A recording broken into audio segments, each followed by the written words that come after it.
Social media and YouTube is rapidly changing. Are you prepared? These numbers now, followers, subscribers, are useless. The social platforms are showing your followers and your fans completely different content. We are seeing more content from strangers than we are from the channels we're subscribed to. I'm here to tell you that I think large audience of people that spend a lot of time on the social platforms are getting a little fed up with the hypey, crazy stuff that they see every day, and they're looking for something different. In order to counter the really high entertainment content that so many creators feel like they cannot do, there is a alternative path. In today's episode of the Think Media podcast, we're going to be talking about 3 mega social media trends you need to know for 2025 and how you can ultimately apply these if you're starting a brand new channel or different platforms, if you're trying to break through a plateau. Maybe you're not getting views like you used to. Maybe you're not getting reach like you're used to, and you're trying to figure out what's changed. How do I innovate? And we're going to be getting into some micro tactics throughout this episode. My guest today is Michael Stelzner, who has founded multiple different projects, including Social Media Examiner, and runs the globally renowned event Social Media Marketing World, and has done a lot of really cool things. Michael, welcome to the podcast. Sean, thank you, man. It's great to be here. So I'm so excited to dive into these 3 mega trends. You're a social media expert, and this is part 1 of a 2-part conversation. So I recommend people checking out the show notes where we go really deep in some of the newest stuff you've been going deep in, and that is AI. But let's kick it off with big theme number 1, and that is that the social media algorithms have changed. Can you break that down? Yeah, it's a really, really big problem if you are seeing declining reach, views, exposure across all the platforms. First of all, you're not alone. That's the first thing. It's happening everywhere. The truth of the matter is that this creates a lot of problems for anyone who creates content, whether you're a creator, entrepreneur, marketer. First of all, we all create content for a purpose, right? And it's not just getting more views. Typically, it's ultimately trying to hopefully sell a product or a service or whatever your back-end business model is. And when you post content and it's not seen as much, that means not as many people take the action that you want them to take, which might be going out and checking out your services or your products. And typically what happens in a lot of people's minds is like they say, okay, well, I'm going to try to game the system by increasing the frequency at which I post. So instead of posting just one time a week, I'm going to post one time a day. And then all of a sudden it's like, oh my gosh, I got to post multiple times a day. And then all of a sudden what starts happening is you realize your reach is going down, and what you desire is more and more reach because you want to be in front of more people. And what often happens, Sean, is burnout. And I've seen it. You've seen it. It happens all over the place where people feel like they get to the point in their head where they're like, why am I doing this? I don't understand what's happening. Something isn't working.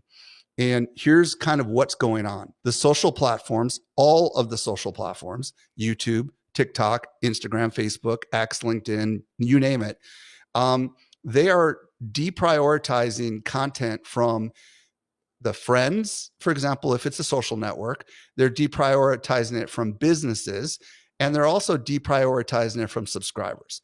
And everybody on YouTube that has worked really hard to grow a big subscriber base can understand this. And Sean, you know this really well, right? You've got like 1 million plus subscribers on one of your channels, and you and I both know that they do not see ever all of the content, despite all this work and all these years of work that you put in. So this is happening because really TikTok kicked this off with this For You feed, right?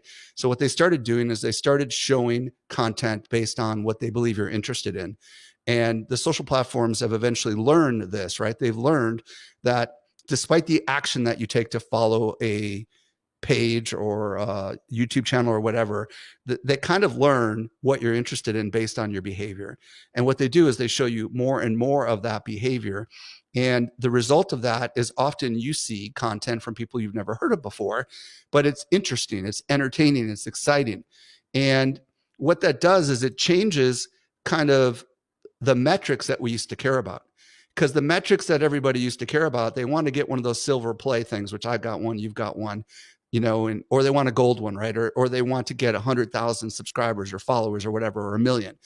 And the problem is that that has become a metric that's not as important anymore. It's a vanity metric.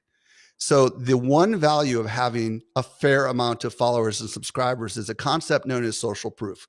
Robert Cialdini, who wrote the book Influence, which is a great book, he coined the term social proof. And the concept behind social proof is that when someone doesn't know who you are, they look for social signals to indicate that this is someone important. This is something that is valuable. And traditional social proof is like testimonials, comments, YouTube reviews. But other forms of social proof are how many people are following them. If more people seem to follow them or they have more subscribers, I should pay attention because there's a signal that says this is important, because if other people think it's important, it must be important. That's a valuable thing. But I'm here to tell you, it's a vanity metric when it comes to ultimately anything, any real form of marketing. It doesn't matter. And anybody who's ever achieved that number and begins to realize with it doesn't come more fame, with it doesn't come more money, with it doesn't necessarily come more opportunities. They have to kind of reframe what is important, right? So these numbers now, followers, subscribers, size of network, are useless outside of social proof. So this is what's happening. Instead, what's happening is the social platforms, as you know, are showing your followers and your fans completely different content. And this is the challenge that we're up against, is that we as creators, whether you be a YouTuber or a podcaster or a writer or a photographer, we're up against this entertaining concept, this entertaining content that is out there. And it's the kind of stuff that you see when you get stuck on TikTok or Instagram Reels or any other kind of algorithmic content.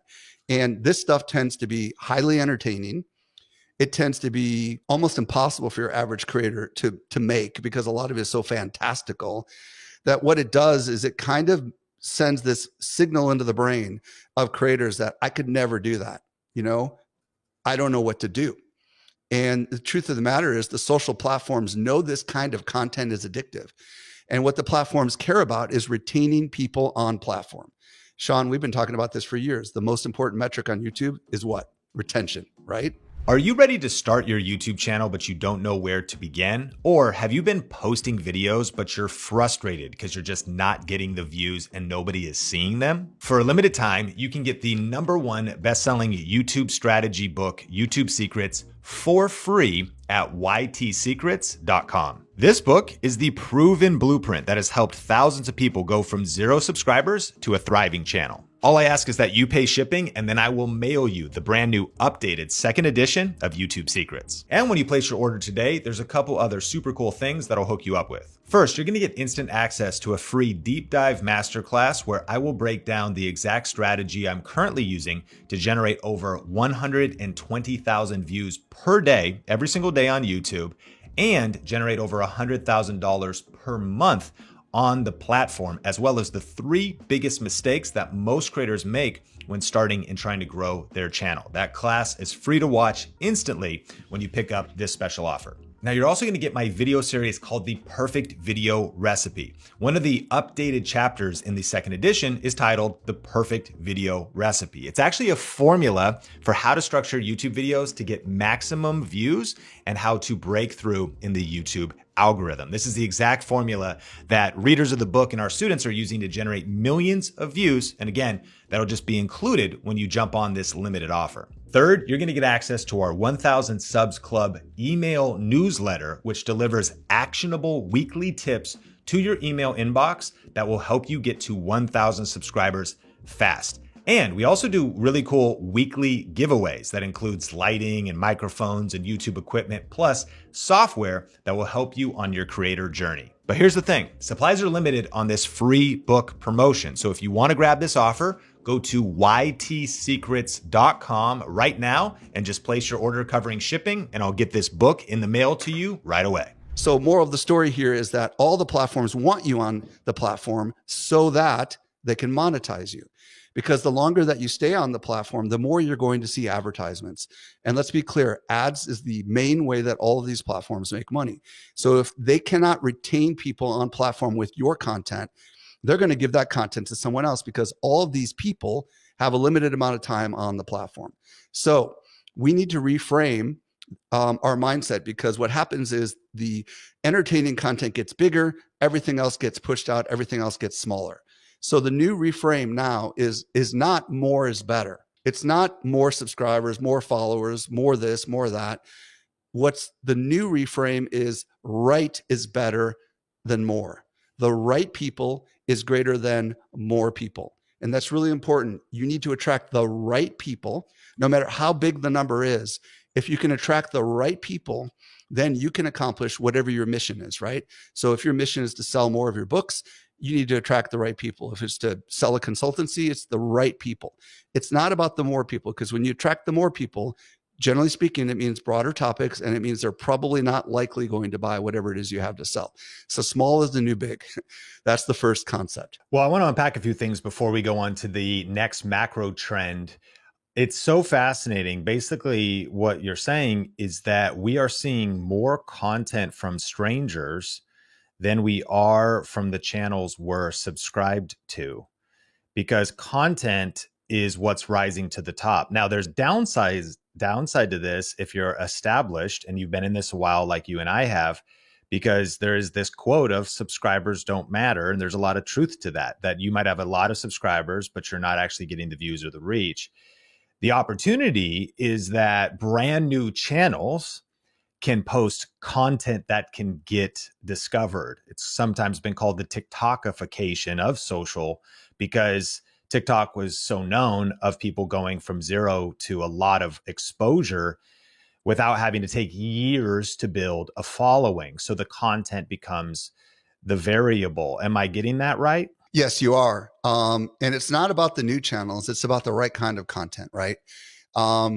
Just because you have a new channel with the wrong content, it's not going to work. I think anyone who creates the right kind of content can get views and exposure. But I think what I'm trying to tell everybody is views and exposure alone are not going to be sufficient to sustain a long-term objective here as creators, as entrepreneurs, as marketers. Instead, it's all about the right numbers. So that's the most important thing. So don't get caught up in one of your YouTube videos getting tens or hundreds of thousands or even millions of views, because there's a pretty good chance that that probably is a very broad video, and it's probably not necessarily attracting the kind of people that will ultimately buy your products and services.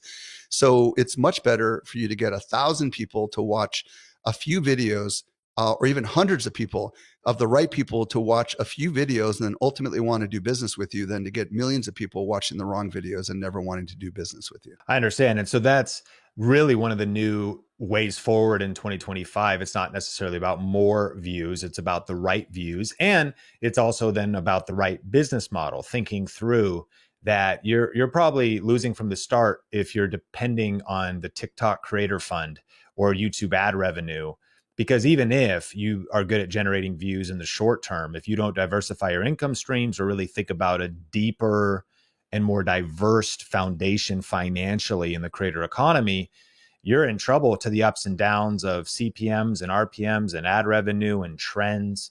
And there's so many creators that have had 15 minutes of viral fame, but they were there yesterday and they're gone today. They didn't create a sustainable creator business.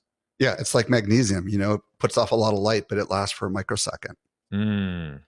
Okay, so the second macro trend is authenticity matters more than ever. Explain what you mean here. Okay, so in order to counter this, Mr. Beastification, I know we've used this term before, or whatever you want to call it, in order to counter the really high entertainment content that so many creators feel like they cannot do, there is a alternative path, which I have done pretty extensively, and I'll talk about an example of it in a minute. But I'm here to tell you that I think the audience, large audience of people that spend a lot of time on the social platforms, and I'm not just talking YouTube, I'm talking all the social platforms, are getting a little fed up with the hypey, crazy stuff that they see every day.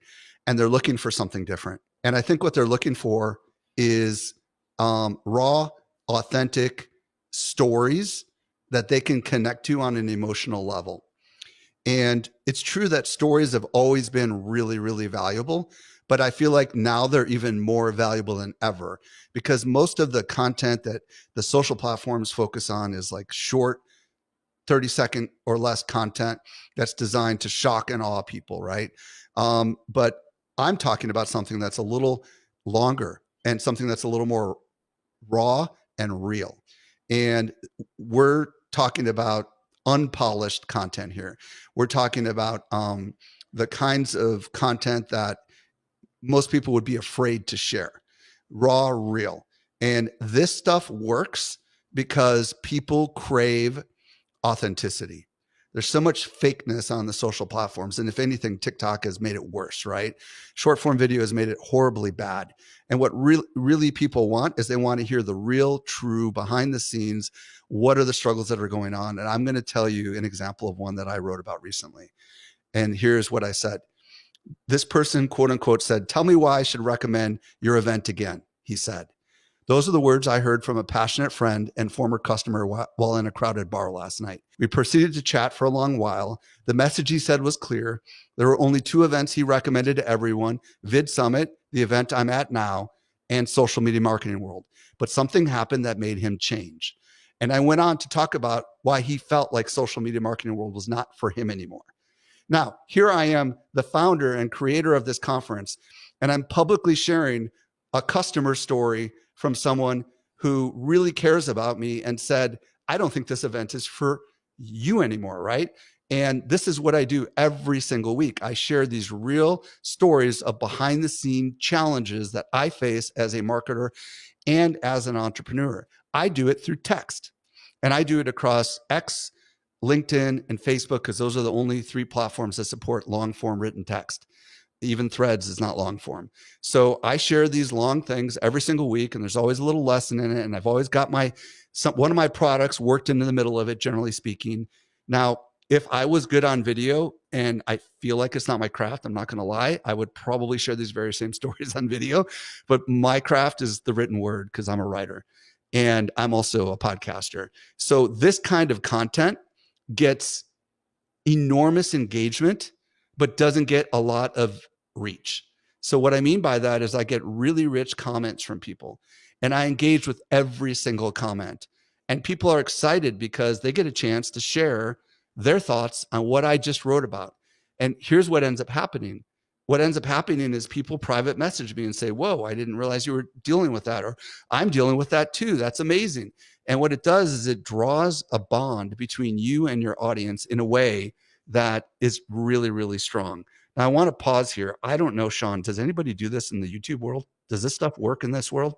Yeah, I mean, we said a quote at the Growth Video Live, our event this past year: authenticity is the new currency. And we've been seeing in the YouTube world, some of the videos, getting very specific to YouTube, is if you're over 40, why you should start a YouTube channel if you're over 40. And there's this massive wave of creators that are maybe in their 50s, 60s even, talking about empty nesters, talking about struggle, right? Struggle, talking about maybe kind of being lonely, maybe kind of reinventing themselves.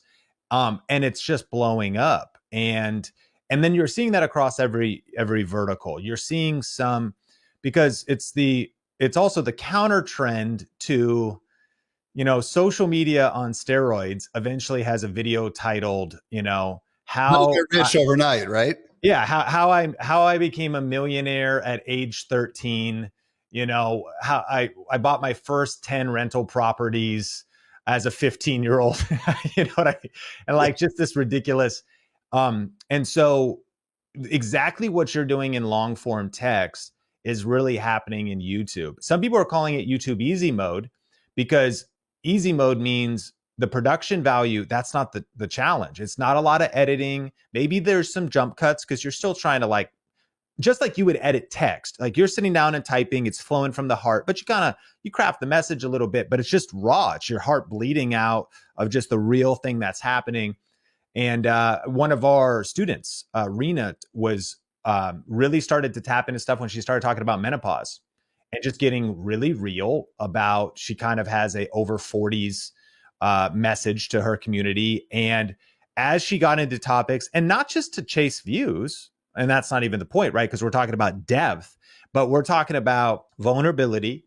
We're talking about authenticity. And so absolutely the video format. And let me just say, as you go deeper though, that these posts resonate with me at a deep level. Like these ones show up in my feed, and I'm thinking about Facebook here, and especially the entrepreneur stuff. When you talk about the mistakes in business and the money lost, or the challenges, or the self-doubt, or the insecurity, the funny thing is everybody listening to this, like we all have that. Like it's like we all are, and we're like, man, it's so People refreshing. don't talk about that, right? Exactly. Yeah. And by the way, this is the key part of it. The algorithms love this. Okay. The reason they love this is because people are actively engaging with this content. This episode is brought to you by StreamYard. StreamYard is our go-to platform here at Think Media for live streaming to Facebook and YouTube, and for recording our video podcast. It has an incredibly easy to use interface for built-in branding, transitions, text lower thirds, and seamlessly bringing on guests. And they just added an awesome new feature called local recording. This allows you to take the quality to another level by separating out your audio and video from your guests, giving you more control over your content for later use. This feature is perfect for video and podcast creators. And so to get a special deal on StreamYard right now and to see all the features that are included, just go to streamwiththink.com. That is streamwiththink.com. And what's good about the social platforms is they will find the right audience for this content. And sometimes the comment section is richer than the post itself. And a lot of people end up sharing my posts and say, read the comments. People want a place where they can share, like Cheers, they want to sit around the virtual bar and they want to share the stories and the struggles and stuff like that. So that's my second thing, is that start experimenting with being vulnerable. And every single thing that happens in your business is a potential lesson. Every little thing that goes wrong is a potential story. And you can start posting about these all over the place in whatever medium makes the most amount of sense for you. Audio, written word, video, it doesn't matter. I think it'll work everywhere. You know what I love about this tactically is I actually heard Alex Hormozi share a powerful social media framework. And he said one of the big shifts in social was, instead of saying how to, say how I. And, because not that it is preachy, but if you say how to get views on YouTube, you're saying it's I'm with you 100%. Nobody cares about how to anymore. They care about why. They want to know the story. That's the key to the whole thing. When the story is, you're not going to believe what happened to me, blah, blah, blah. Or this was a hard lesson for me. You start with something like that, boom, you're going to hook people in. And if you're listening and you're like, well, I don't have any extraordinary results, how in your terms of your failures, mistakes, and lessons can be incredibly powerful. So if you're on the journey, here's the one thing I learned from this. Here's the one thing I learned. And so that is a definite 2025 trend. And even as a social media hook, instead of saying, here's how to get more views on YouTube, you could say, here's how I just got 1,000 views this last month, or here's how I ended up doing 3 sales, even though my channel shrunk. Here's how I shrunk my YouTube channel, but increased my sales in the last 30 days as like an opening hook of content. Or it could even be, here's the thing that absolutely crushed. Here's the thing that killed my channel and what I did about it. I mean, like, tell the horror stories. Trust me, everybody wants it. So that's really, really good. And so authenticity is the new currency. And as we go to number 3, I do want to pose a couple questions. If you're listening to this, how can you stop chasing more views, but start actually positioning your content to get the right views? Because right is greater than more, and the algorithms are changing. And then the second big theme is authenticity matters more than ever. So what areas could you maybe create some of your next videos, some of your next content in sharing the real and the raw and really connecting with people? And then the third big mega trend is AI will disrupt everything. What do you mean by that? Well, first of all, it's quite literally true. And if you don't believe it, if you don't believe me now, you will believe me later. Here's first how I want to frame this If everybody could go back in time and talk to a younger version of themselves, let's say 5, 10 years ago, would you tell yourself, hey, this YouTube thing is going to be kind of big, get started now? Or would you tell yourself, hey, this TikTok thing, this Musical.ly thing, it's kind of big. I think you should start now. What would you tell your younger self, given what you know now about what is hot and popular right now? Well, I'm here to tell you that this is your chance to do that to yourself without having to go back in time. Because almost exactly 2 years ago from the moment this video goes live was November 30th, 2022. And you probably remember what I'm about to talk about because you probably learned about it in December or January. That's when ChatGPT came out. And ChatGPT was one of those, what the heck is this? This is a big deal kind of moments for a lot of us, right? But listen to what Sam Altman, who is the CEO of the company that actually introduced ChatGPT, said in March of 2024. Here's what he said. 95% of what marketers use agencies, strategists, and creative professionals for today will be easily, instantly, and at almost no cost be handled by AI. Okay. That's a quote. That quote is insane.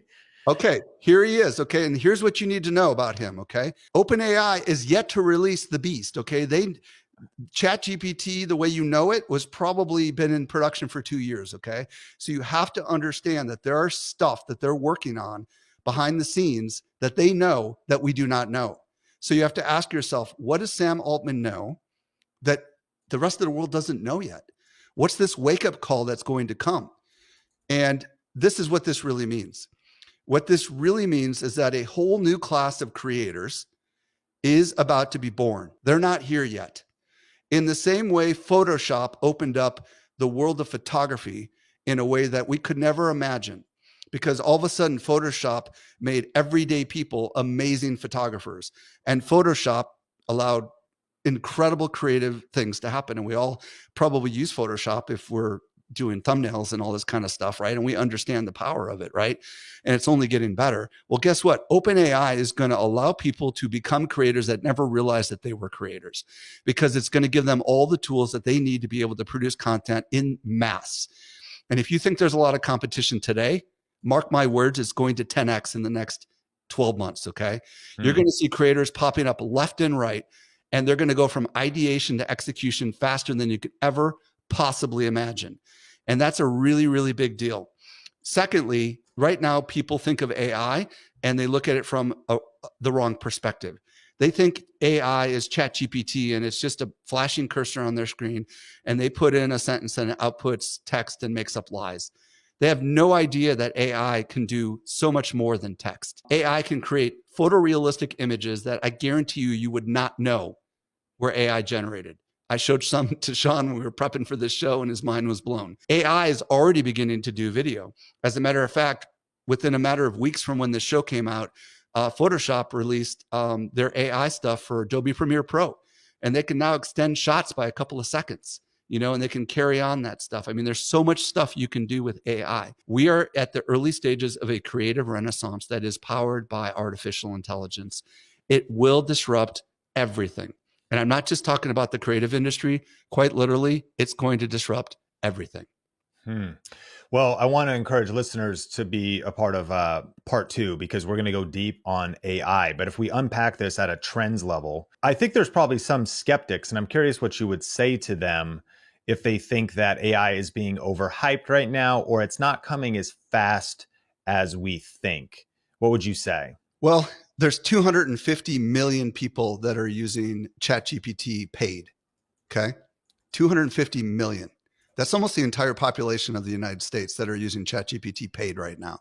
So I'm just honoring the ignorance of it. I get it.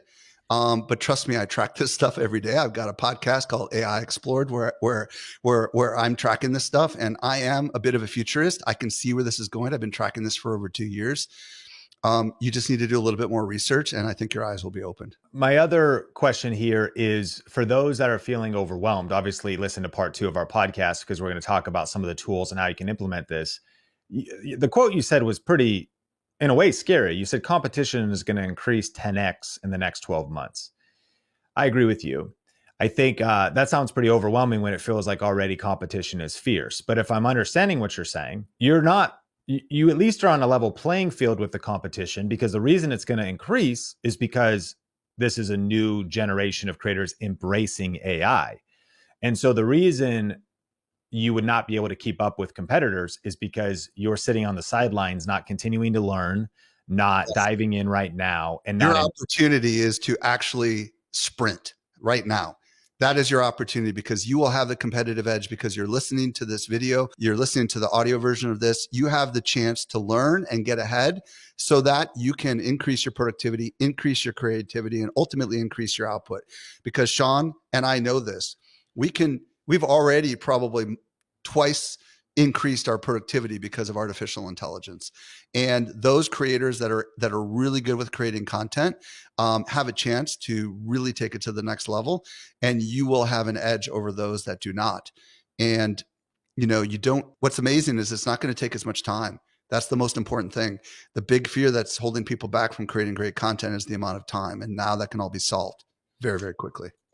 As we land the plane, just to put a little context around this, I do think that in some cases, AI seems overhyped. Like, there's a lot of surface level chatter. There's not a lot of depth there. I'll say this. I think that probably some of my favorite credit card charges that I pay every single month willingly and gladly is I pay for ChatGPT. I pay for Gemini Advanced. I pay for vidIQ and the AI coach. And my productivity has at least 2 to 4x. And I'm already an assassin. I think already amongst maybe some, they might say, you're putting out a decent amount of content. You're putting out a decent amount of consistently ranking videos, reinventing yourself. But AI has blown my mind. And I recently had a conversation with Benji Travis, co-author of YouTube Secrets as well. And I was talking about how, I think the mistake people make in AI is they think, like you said, it's a blinking cursor and they just put the sentence into it. I said, I'm giving 5-minute prompts. I'm talking to AI all the time right now. Might sound funny, but I talk to AI more than my friends, and I talk to AI, verbal audio prompts. Yeah, and it talks back to you. Yeah, I talk to AI, and I have business conversations. I have strategic conversations. It's making me a better communicator with my team in Slack, consolidating my ideas. I recently just planned out 20 videos in depth, raising the quality of the videos based off questions that I just found on the internet and creating content around that. I'll admit the learning curve is real. So like you said, you got to sprint. And I think probably one of the biggest vulnerabilities, I'm 40, and I could just say as I age, you can feel the temptation to be like, it's hard to teach an old dog new tricks. And sometimes you wish it was like it used to be. Sometimes I started editing video back when Adobe Premiere came on CD-ROMs, and there was no Creative Cloud. There was actually no cloud. You ordered the CDs, they were shipped to your house or business, and you put them in your CD-ROM to install your software. And now, even the embracing of the fact that what used to take 3 hours in video editing in some context takes 3 minutes. And realizing, man, I got to reinvent myself. I got to keep learning. And that's one thing I respect about you, is that you understand that like, man, if you, Eric Ries, who wrote The Lean Startup, said the only way to win is to learn faster than anybody else. So I think there's one thing I need to share here, which is really fascinating for any skeptic. Google just bought a nuclear power plant. Okay. And big corporations are spending billions of dollars buying NVIDIA chips. NVIDIA is now one of the largest companies in the world. It's the second largest company in the world by market cap, behind Apple. Okay. They are the ones. Why is Google buying nuclear power plants?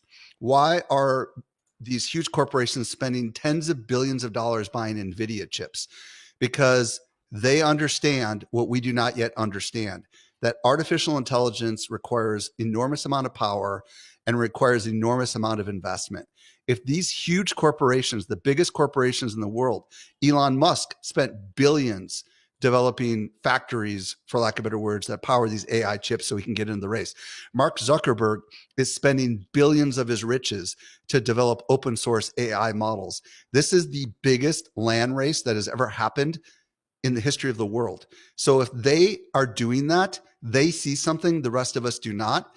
And it's crazy. All you got to do is a little research on what I just talked about. It's an incredible opportunity. It's going to transform everything. And now is the time to get in. Well, listen, check out the show notes to watch part 2 or listen, and it'll be out perhaps in a week, depending on when you listen to this episode. Michael, if people want to follow you, follow your podcast, all the different stuff you're doing, give it a shout out and roll call.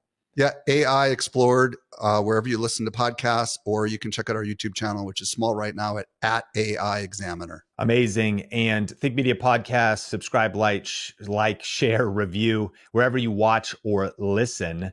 Make sure to check out the second part of my conversation, all about the best AI tools for creators and how to start learning about this so you can sprint and seize this opportunity.